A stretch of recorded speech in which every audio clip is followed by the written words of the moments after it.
आशा भागवती की व्रत कथा। हिमाचल नाम का एक राजा था। उसके दो पुत्रियां थीं। एक पुत्री का नाम गौरा था और दूसरी पुत्री का नाम पार्वती था। एक दिन राजा हिमाचल ने अपनी दोनों पुत्रियों को बुलाकर पूछा कि तुम किसके भाग्य का खाती हो।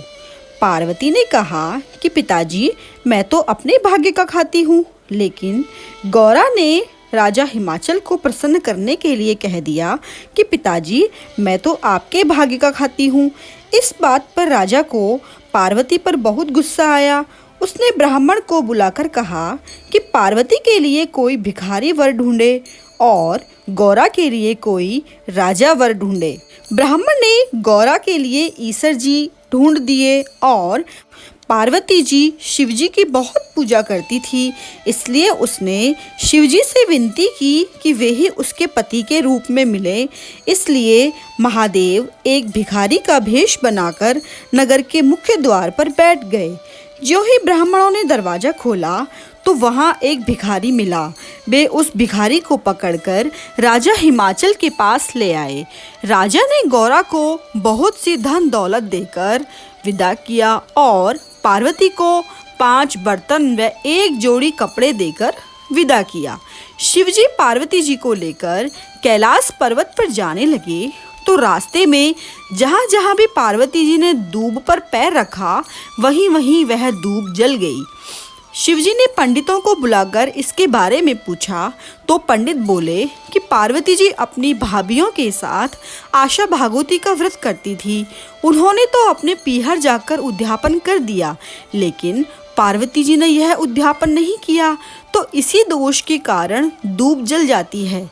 इन्हें भी अपने पीहर जाकर इसका उद्यापन करना चाहिए। तब शिवजी ने पार्वती जी से कहा, आशा भागवती के उद्यापन के लिए पीहर चलने की तैयारी कर लो। शिवजी ने उन्हें बहुत से गहने कपड़े दिए और कहा कि हम खूब ठाट बाट से चलेंगे। उन्हें अर्थात तुम्हारे पिताजी को यह पता चलना चाहिए कि अपनी किस्मत का खाने वाली पार्वती को उन्होंने भिखारी से शादी कर दी, किंतु उसके ठाट बाट भी कुछ कम नहीं है। शिव पार्वती पहन ओढ़कर रवाना हुए तो चलते चलते एक नगरी में पहुँचे। वहाँ के राजा की रानी के बच्चा होने वाला था। वह कष्ट से बहुत पीड़ा सहन कर रही थी। राजा भी बहुत परेशान और चिंतित था। रानी का कष्ट देखकर पार्वती जी ने भगवान शिव से उसके कष्ट का कारण पूछा।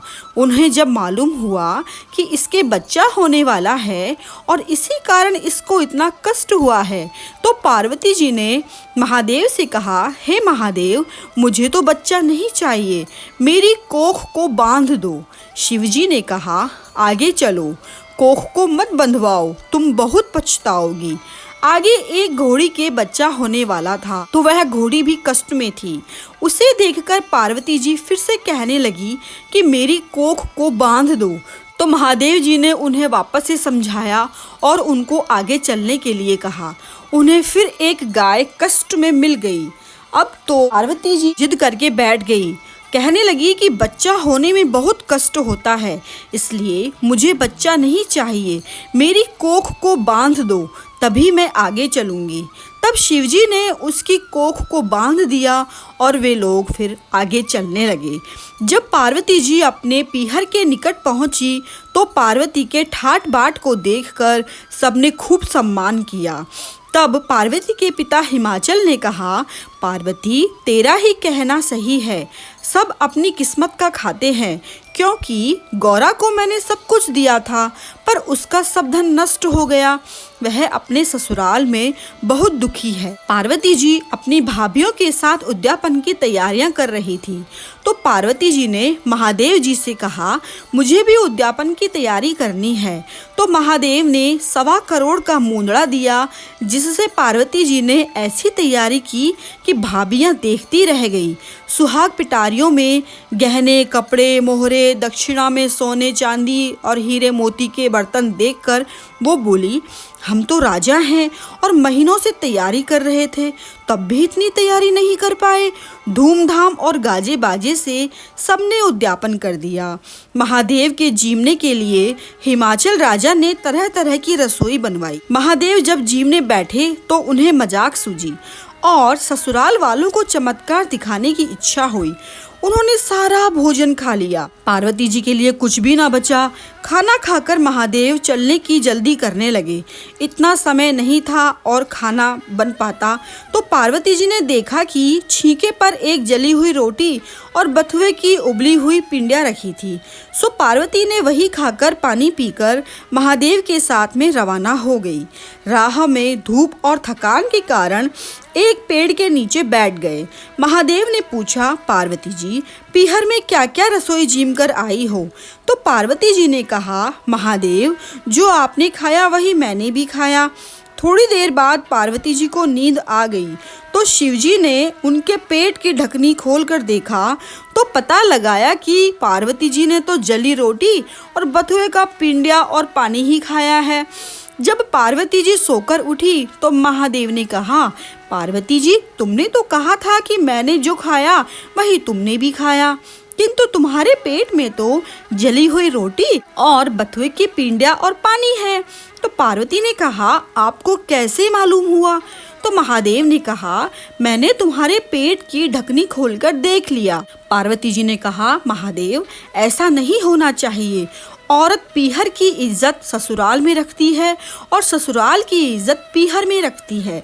आप पेट की ढकनी उल्टी मार दीजिए जिससे यह ढकनी कभी भी ना खुले। तो शिवजी ने वैसा ही किया, उस ढकनी को हमेशा के लिए बंद कर दिया। फिर महादेव पार्वती जी आगे रवाना हुए तो राह में वो दूब आई जो पहले पार्वती के पैर रखने से जल गई थी। अब जब पार्वती जी ने उस पर पैर रखा तो वह हरी हो गई। आगे राह में उन्हें वह घोड़ी और गाय मिली जो पहले कष्ट में थी। उनके पास उनके बच्चे उछल कूद कर रहे थे। गाय और घोड़ी बहुत प्रसन्न दिख रही थी। यह देखकर पार्वती जी ने कहा, महादेव, बच्चा होने से इतनी खुशी होती है तो यह तो मुझे तो पता नहीं था। आप कृपया करके मेरी कोख को खोल दीजिए। महादेव ने कहा, पार्वती जी, अब यह मेरे वश में नहीं है। मेरी लगाई हुई गांठ अब तो मैं स्वयं भी नहीं खोल सकता। महादेव जी पार्वती जी फिर चल पड़े। राह में उस राजा की नगरी आई जिसकी रानी पहले कष्ट में थी। आज वह जलवा पूज रही थी। पूरे शहर भर में खुशियां मनाई जा रही थी। राजमहल में गाजे बाजे बजाए जा रहे थे। औरतें मंगल गीत गा रही थी। पार्वती जी ने पूछा, महादेव, ये खुशियां क्यों मनाई जा रही हैं? तो महादेव ने बताया, पार्वती जी, रानी के लड़का हुआ है और वह जलवा पूज रही है, इस कारण ही वह खुशियां मनाई जा रही हैं। तो पार्वती जी ने कहा, महादेव, मुझे तो लड़का चाहिए, मैं भी जलवा पूजूंगी। तो महादेव ने कहा, पार्वती जी, मैंने तुम्हें बता दिया है कि यह अब संभव नहीं है। तो पार्वती जी हठ करने लगी। तब उनकी जलवा पूजने की इच्छा पूरी करने के लिए उनके पीठी करने से जो मैल की पीठी निकली उससे गणेश जी बनाकर उसमें उन्होंने जान डाल दी। फिर उस पुत्र को गोद में लेकर पार्वती जी ने जलवा पूजा। इसके बाद पार्वती जी ने सारी नगरी में ढिंडोरा पिटवा दिया कि पार्वती जी सुहाग बांट रही हैं। नीची जाति की औरतों के पास गहने कपड़े तो थे नहीं, सो उन्होंने जो कपड़े पहन रखे थे उसी में दौड़ पड़ी और बहुत सा सुहाग लेकर आ गई। ऊंची जाति की औरतें श्रृंगार करने में लगी रही और उधर सारा सुहाग बंट गया। जब वे सुहाग लेने पहुंची तो महादेव ने कहा, पार्वती जी, तुम्हारी खास पुजारी ने तो अब आई हैं, इन्हें तो सुहाग देना ही पड़ेगा। तब पार्वती जी ने नख में से मेहंदी निकाली, बिंदी में से रोली निकाली, आंखों में से काजल निकाला और मांग में से सिंदूर निकाला। इस प्रकार थोड़ा थोड़ा सब निकालकर हथेली में थोड़ा पानी डालकर उन सबको घोलकर चिटनी उंगली से छांटा मारा और तब किसी के कम छांटा लगा और किसी के ज्यादा छांटा लगा। जिसके जैसा छांटा लगा उसे वैसा ही सुहाग मिला। हे पार्वती मैया, कहानी कहने सुनने वाले और हुंकारा भरने वाले सबको अमर सुहाग देना। जय हो आशा माता की।